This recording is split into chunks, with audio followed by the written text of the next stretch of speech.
Hello everyone, welcome to my second tutorial for Excel. In this tutorial I will be showing you some of the basic functions that we've learned in lessons 5 to 8, so hope you enjoy. First thing I'll show you is how to create a new workbook sheet. So this, you just click on the plus sign here, and as you can see we've created a completely different sheet. If you want to change the name, you just double click on it and change it to whatever you want. Let's go with year 1. Press enter.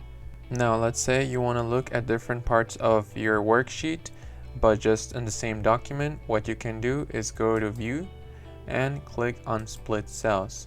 What this will do is basically split the worksheet in two so that you can move around, and depending on where your active cell is placed at, that's where it's gonna get split. So if I have my active cell at I14, when I press split, it's gonna be right on top and across as well. To unsplit the worksheet, just click on split again. If you want to create a new Excel window, you don't have to go to the desktop menu. What you can do is just go to view tab and press on the new window button. Now let's say we want to create a chart. What we can do is select some data that we already have, go to quick analysis, go to charts, and click on the one that we like the most. As you can see, the new chart is inserted and we can move it around, we can format it, change the shape and the size. We can also change the style of the chart. We can change its colors. If we don't want to create a chart, what we can do is go to the quick analysis tool, and maybe we just want to use different formats where we can appreciate the information better. We can add the average of goals per game.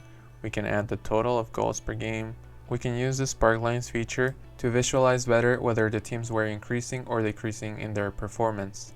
If we want to create a cell range and name it, we just go to the formulas tab, click on define name, and we can add the name to it. If we want to delete it, just go to name manager, select it, and select delete, and close. If we want to customize the quick access toolbar, just click on this little arrow and we can select what we want to add. Maybe we want to add the quick print function, and as you can see the button appears. If we want to remove it, just click on it again and it will disappear. Hey guys, thank you for watching my tutorial. I know it was pretty short, just like the last one, but you have to understand that I'm still learning Excel myself, but I hope that at least you found some of it useful, and I'll see you in the next video. Thank you.